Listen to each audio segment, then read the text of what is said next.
Gear and skills are essential in any survival situation. Having the right thing on hand at the right time is very important. But I think there is something that's even more important than any gear or any skill, and that is your mindset. Your mindset can be a make or break, and it can be the difference between you surviving and you just becoming a statistic. So come along with us as we talk about the 8 essential points for your mindset in a survival situation. Let's get to it.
Our next process and what we need to prioritize in our survival, whether it be immediate survival or it be long-term survival. We always have to think through that and prioritize what's most important.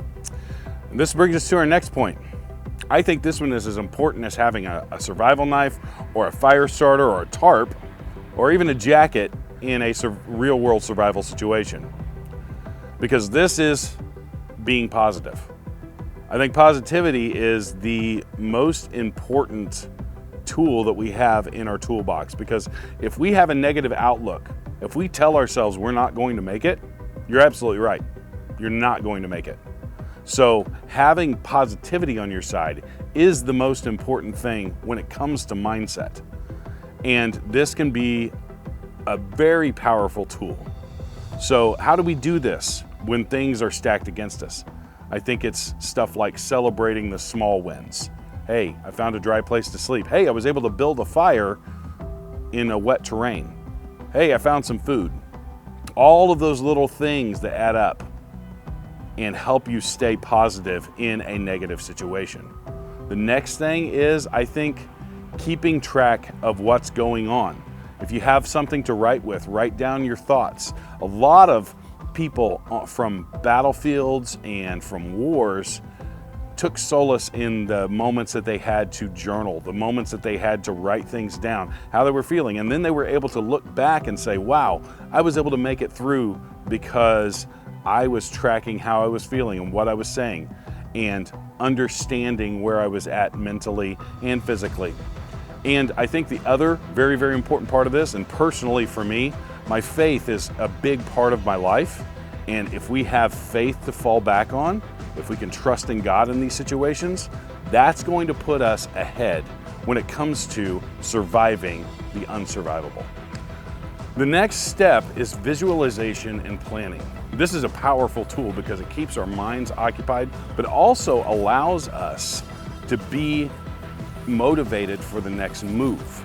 And so that can look like, hey, I'm going to plan to find water, I'm going to try and find shelter, I'm going to do all of these little steps, but it keeps our minds active and it helps us not to give into the fear of loneliness, seclusion, and quiet. So if we're constantly thinking through these things, it's an important thing for survival. So how do we do this? How do we plan? How do we execute our plan? I think the biggest thing is to break it up into manageable chunks. So first, find water. Second, find shelter. And we prioritize this based off of the need, just like when we were talking about planning and looking at our body and how we're going to react in the rule of threes. This is all important stuff, but we need to have a plan, break it down, and have it in a manageable chunk so that we don't get overwhelmed and our minds are constantly working on the next step. The next thing that we have to think about is loneliness. A lot of survival situations, we end up being on our own. And when you have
going that day. If we're moving, obviously we want to chart where we're moving to and where we're moving from.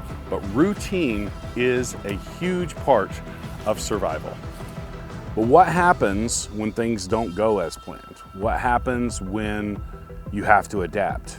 That brings us to our next one. Adaptability is the key to survival. We have to be able to understand that we're not maybe always going to have things go according to the way we planned it. So maybe we lost some of our gear. Maybe we were robbed. Maybe we have less food than we originally thought. But we have to learn how to adapt. And that is all mindset as well. We have to think through scenarios